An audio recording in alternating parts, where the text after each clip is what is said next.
Act like you playing basketball. Act like you playing football. Compete. That's what bothers me. Many of y'all are not competing. I need effort. Compete. Get out. Compete. I need effort. Effort. Get out. Get out. Compete. I need effort. Effort. Get out. Compete. I need effort. Effort. Get out. Get out. Compete. I need effort. Effort. Many of you have lost your effort. Effort. That's what bothers me. That's what bothers me. Many of you have lost your effort. Effort. That's what bothers me. That's what bothers me. Many of you have lost your effort. Effort. That's what bothers me. That's what bothers me. Many of you have lost your effort. Effort. That's what bothers me. That's what bothers me. Compete. I'm just competitive. Compete. I'm just competitive. Compete. I'm just competitive. Compete. I'm just competitive. Get out. Compete. I need effort. Effort. Get out. Get out. Compete. I need effort. Effort. Get out. Compete. I need effort. Effort. Get out. Get out. Compete. I need effort. Effort. Many of you have lost your effort. Effort. That's what bothers me. That's what bothers me. Many of you have lost your effort. Effort. That's what bothers me. That's what bothers me. Many of you have lost your effort. Effort. That's what bothers me. That's what bothers me. Many of you have lost your effort. Effort. That's what bothers me. That's what bothers me. Compete. I'm just competitive. Compete. I'm just competitive. According to SynergyTex.net, Synergy Technologies is a leading global IT solutions provider, boasting a team of over 200 plus dedicated professionals. We're committed to crafting impactful technological solutions that propel businesses.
Many decades have passed since Judgment Day, and too many sacrifices have been made along the way. But now, we have found a way to end the war against the machines.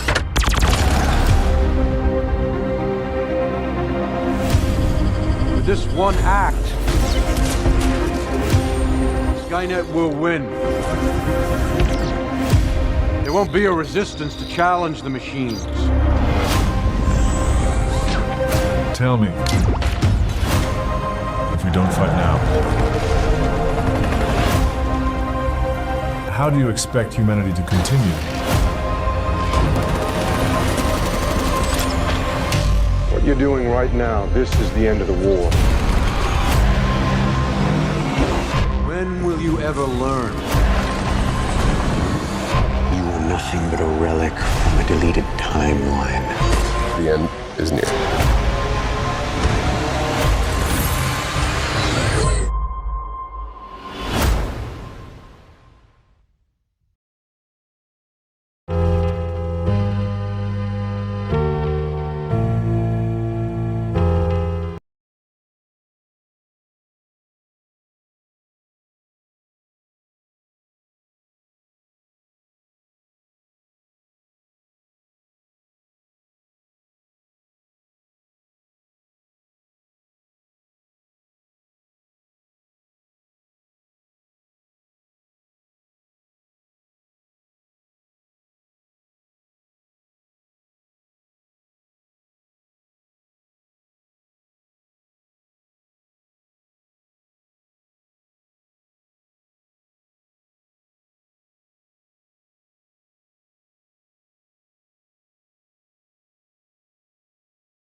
The future is not set.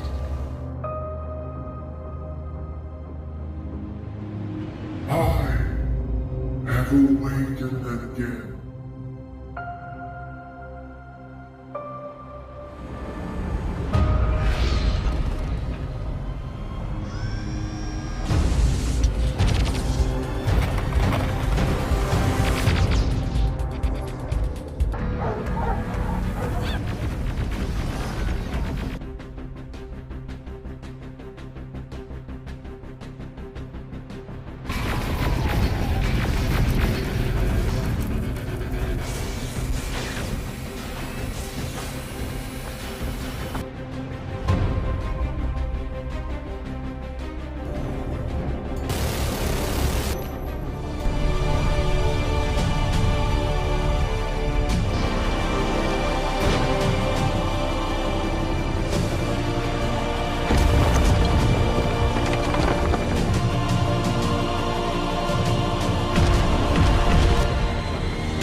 कारी निर्माता के रूप में नामित किया गया था। यह श्रिंक ओगन Helena बोनहेम Carter, Tara Jada Grace Berry, जासूस O'Brien JK Simmons, Wayne Bastrup Y, lieutenant Matias Michael Gladys, जासूस Cheung Sandrine Holt, Dani Ramos Natalia Reyes, Diego Ramos Diego Boneta, Felipe Gandal Tristan Ulloa, major Dean Fraser James, Derek Reese Brian Austin Green, James Allison Richard T Jones, Charlie Dixon Dean Winters, Allison या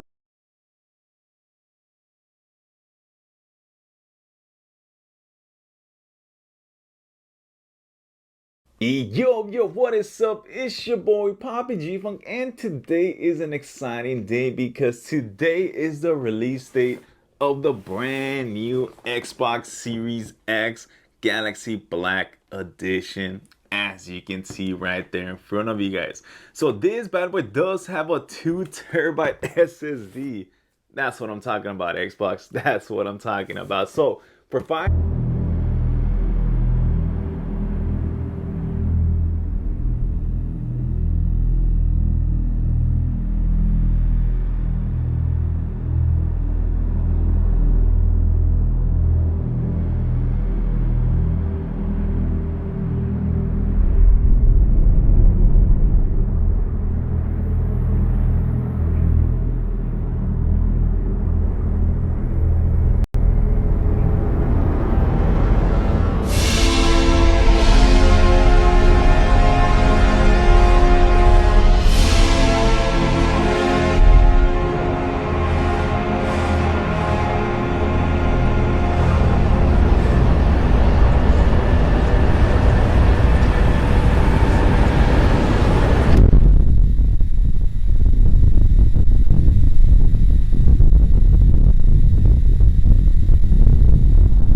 visual on Mars. Brace for entry. Engage artificial intelligence support. Commencing circular rotation maneuver.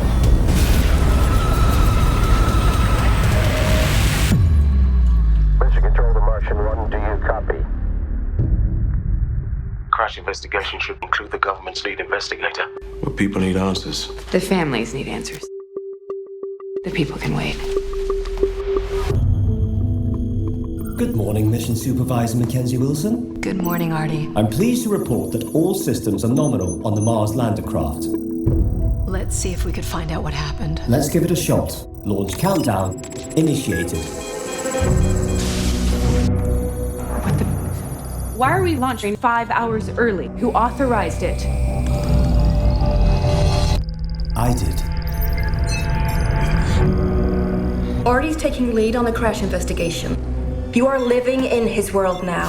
We created AI to help us, not to lead us. AI needs to be smart, not human. have an origin unknown. What are we looking at? How can that be real? Artificial intelligence or alien intelligence? Be prepared for every possibility. Warning. Unidentified satellite detected. Firing. Please tell me I'm hallucinating. Sorry, Mackenzie. I'm Mission Controller. Are we friends? Who knows what it's capable of? This is an international incident. No, no, no. You have to stop them.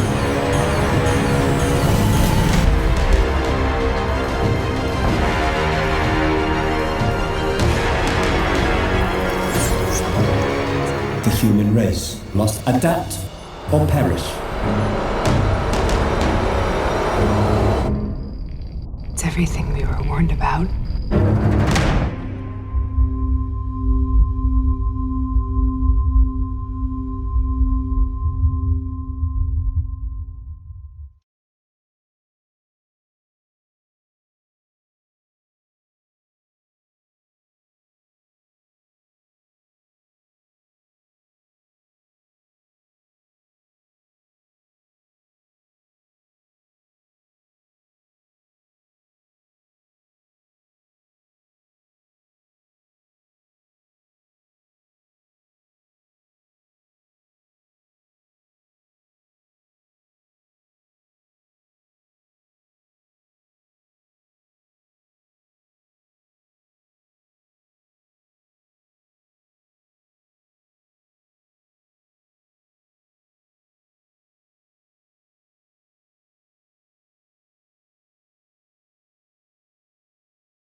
So I just finished another book. I don't know who recommended this to me. It was one of you.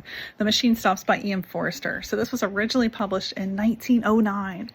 It's a story about how humanity loses their ability to live in the sunshine and the fresh air, and they live underground, powered by a giant machine that basically powers the earth, and they worship the machine. They've lost all sight of what it means to be a human. They don't use their bodies anymore. They literally don't get up and walk.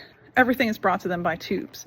Let me tell you, this story, written in 1909, reminded me so much of WALL-E that it was uncanny. Pixar, Disney, stole it from this book by E.M. Forrester, written in 1909. While reading this book reminded me of my mission and what's important to me to share with you as I walk through the AI age with you. I believe that the best use of machines, the way we're going to get into the era of abundance, is by having the machines do the mundane so we can get back to being more human.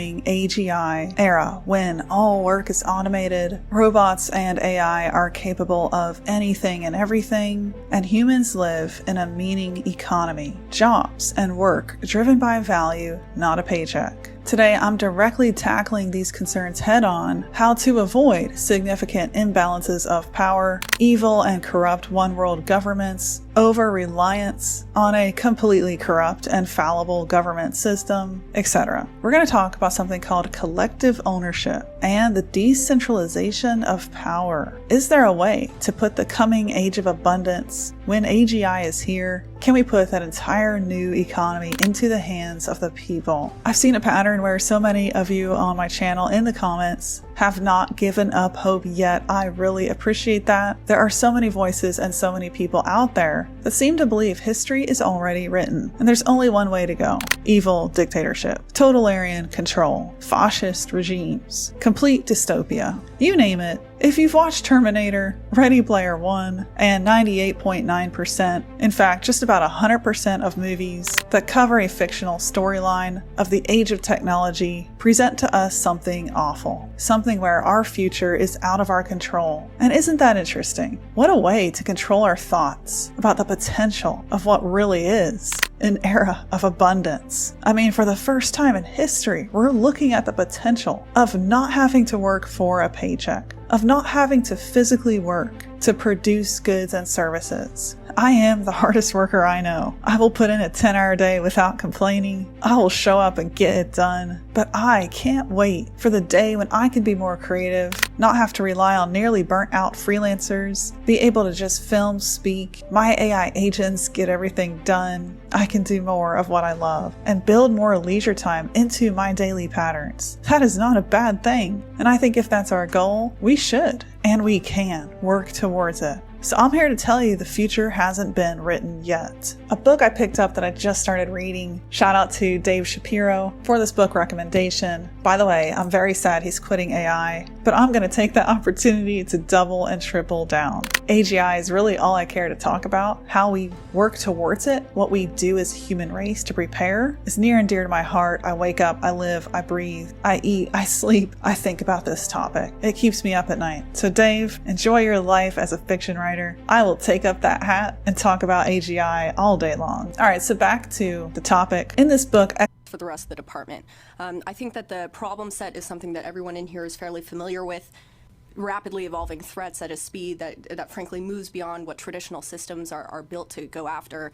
But then the opportunity space is really that there are technologies that have matured either through DoD or through commercial sector that really can get after our problems today, not years from now, not 5 years from now, but today. And so what I view my role as Chief Technology Officer is very simple, which is to get the best tech available into the hands of the people who need it as quickly as possible. Full stop. The tech can come from commercial sector, it can come from DoD, the idea can come from a sergeant, the idea can come from a general. The point is to get the best tech into the hands of the people who need it. And so what that means from a combatant command is that we're really focused on technology experimentation and what that can look like to create sustained capability.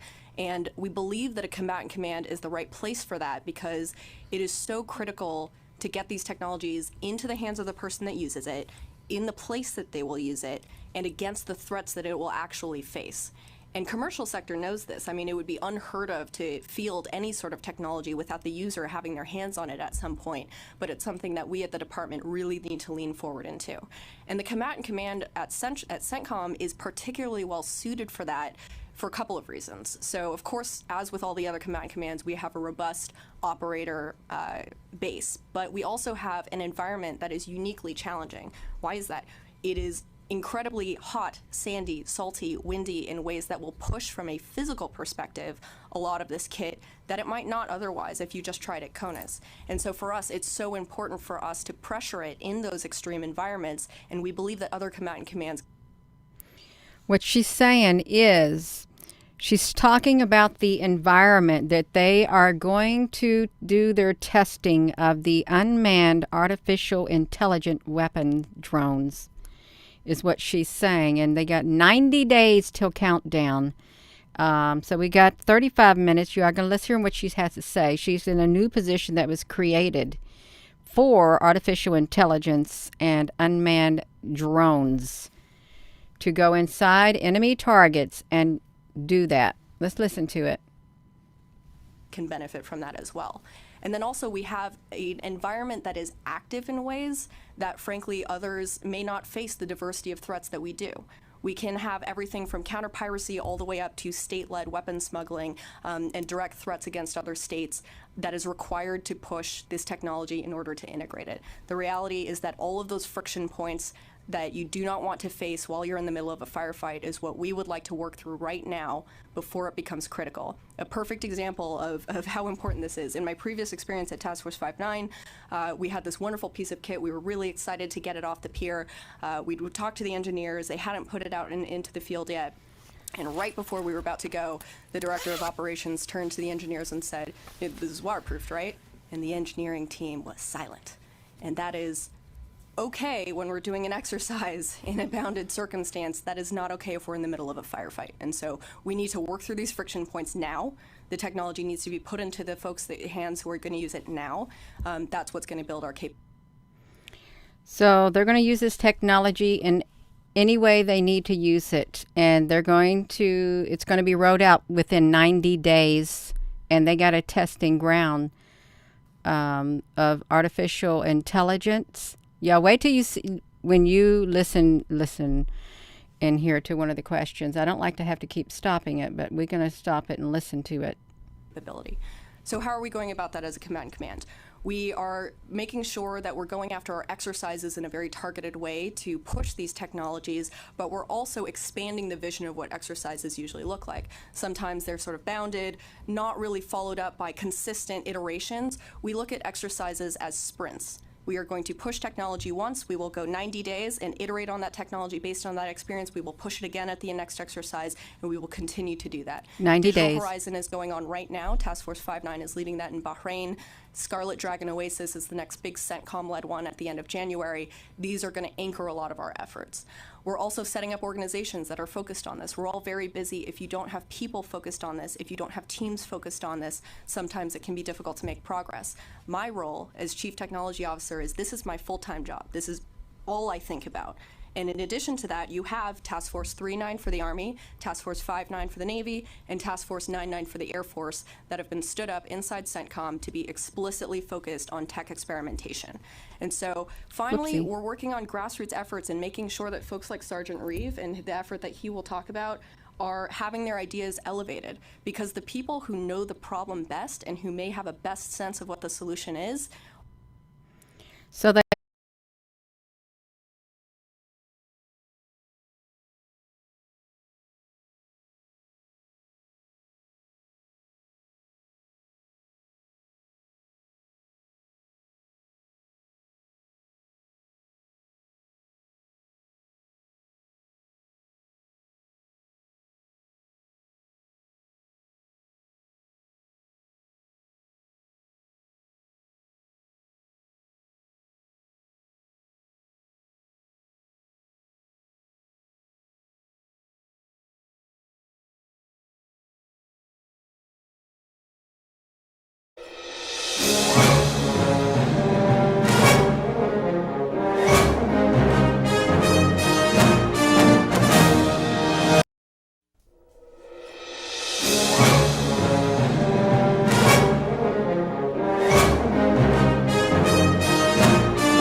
This is the reason why I've canceled my... Correct.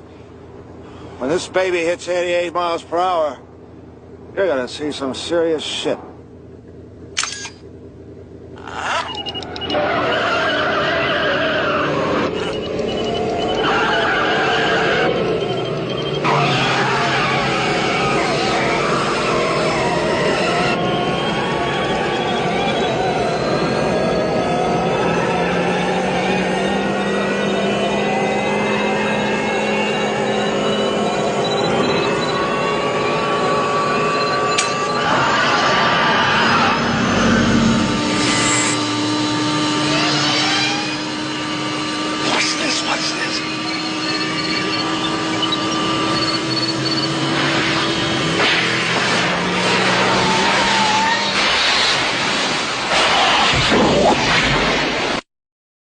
Calculations are correct. When this baby hits 88 miles per hour, you're gonna see some serious shit.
Died, and it's the future.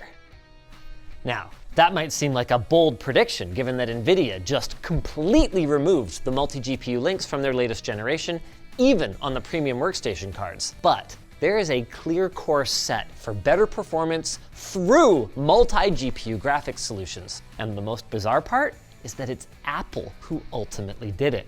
To properly see where we're going, sometimes we have to visit the past, which is why we got our hands on this legendary piece of kit. The Quantum 3D Mercury Brick is an 8 GPU design from 25 years ago that has a lot more in common with your future gaming rig than you probably realize.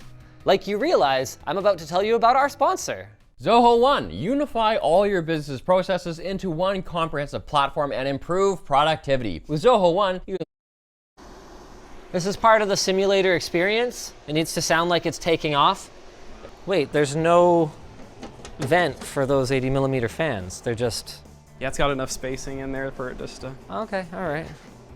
Windows NT, let's go!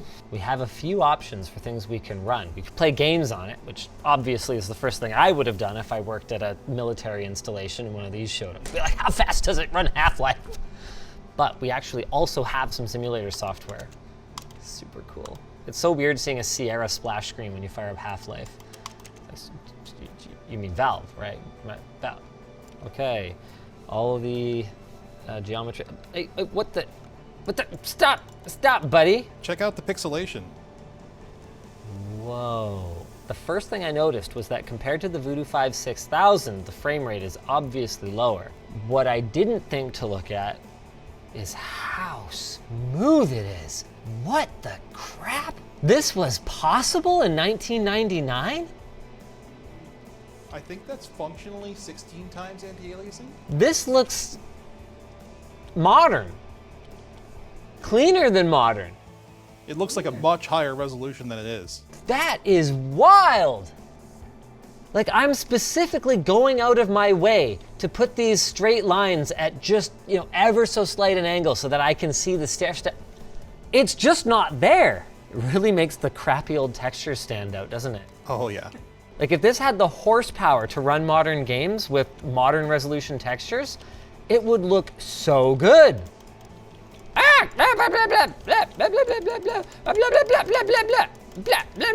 Got him. It's hardware level anti-aliasing. Okay, that's pretty wild. I think I do kind of need to see it without the hardware anti-aliasing then. Okay, so how do you, is that something you can change while the game is running? Yes. Oh, no way. Yeah, so wait, what? So this is a Medusa cable. Uh-huh. So it's got a 26-pin guy here, 2 VGAs. So what we're gonna do is we're gonna bypass this by just plugging into one of the boards individually. So in this case, each board is a dual GPU, and the other 3 boards are just contributing to more anti-aliasing. Correct. Yeah, so the bridge is basically combining the image. It's basically 4 instances of Voodoo 2 SLI. Okay. That's basically what it is. So I'll get the same FPS. Correct. But it'll look like butt. Crap. Exactly. We're both going pretty much the same place. Slightly different stages. I can confirm anti-aliasing no longer working. Now it still looks smoother than it would on an LCD just because CRTs they're not really pixels, they're more like dots. So they're not squared at the edges, but you can really see the difference here. Oh, look, especially on objects that are farther away where the level of detail is lower, like those picture frames. Bleh. Yeah, that's a big yikes. And the shimmering as I'm moving back and forth, that is a big difference. Not the kind of difference the average home user would pay for, but a difference nonetheless. Let's try some simulation stuff. It's a non-interactive. Right, I guess I wouldn't have whatever control cockpit they would use for something like this. And that is smooth. 60 FPS. In 1999. That's the thing we gotta remember. Hold on, I'm not done checking out how smooth the terrain looks. Like, yeah, we're seeing the whether that's like a frame pacing issue or whether that's just a VSync issue. Isn't it pretty incredible how well the AA works in this? The anti-aliasing is unreal. Yeah. Like, look at these particle effects. Like, yeah, they're not amazing or whatever, but they exist. There's just no other way to put it. This machine is mind-blowing. But what's most mind-blowing about it, at least to me, is that the maker of the brick, Quantum 3D, still exists as a producer of simulation hardware and software. If you remember the Evans and Sutherland SimFusion card that we looked at a couple of years ago, these guys probably would have been in competition with that at some point. Going back to the days of the brick though, they sometimes sold enhanced versions of 3DFX's single GPU cards to enthusiasts, with extras like additional video memory and texture units. But their main business was to act as 3DFX's arcade and simulation division until they were spun off as their own company in 1997. With that history, it makes a lot of sense that they had the know-how to create exotic solutions like these out of Voodoo GPUs. The first known use of a Quantum 3D card was Ice Home Run Derby in 1996, and a lot of high-profile games like San Francisco Rush would go on to use them too. These were not cheap solutions, ending up in systems costing anywhere from over $1,000 to thousands to in excess of $10,000. But while it would have been unthinkable for a home user to spend more than a few $100s on a gaming device at the time, at the high end, Quantum 3D's devices were used for military simulation, and even down at the low end, they could be expected to deliver tens of thousands of dollars of revenue for their owners, quarter by quarter over the lifetime of the machine. And it's that lifetime that was one of their big advantages, because before Quantum 3D, it was quite common for arcade games to use bespoke hardware, or at best, a platform like the Neo Geo. By comparison, Quantum 3D's platform was more or less a PC in all but form factor, which made changing over to a new game, even one that requires a hardware upgrade, much simpler and more cost-effective than it had been in the past. Often, game data was even stored on a bog-standard IDE hard drive. And because the Glide API that the GPUs ran on was readily available and had a similar syntax to OpenGL, games were much easier to prototype and develop. Then as now, the hardware is only part of the battle, and the real work is in making it easier for developers to get the most out of it. And get the most out of it they did. The additional power on tap from Quantum 3D cards could be used in one of two ways. Either as a traditional SLI setup, where the additional GPU or GPUs could be used to push resolutions or frame rates higher than they would be able to otherwise, or as was common in the simulator space, to have multiple cards generate the same image, but with rotated anti-aliasing patterns. This was a way for them to output ridiculously smooth graphics in the absence of resolution that was high enough to prevent aliasing. That is how the Mercury brick would have been used, and this was actually very important because in a simulator, hard pixel edges can be very distracting, unlike our new Circuit desk pad on LTT Store. It's stealthy AF. Now, of course, with the demise of 3DFX came the demise of SLI as the world knew it then. But that didn't mean that companies like Quantum 3D and Evans and Sutherland were left without hardware to sell. Multi-GPU development was seen as essential in the sim space and continued in earnest even while there wasn't yet an official way to make it work for major players, be they NVIDIA or ATI. In fact,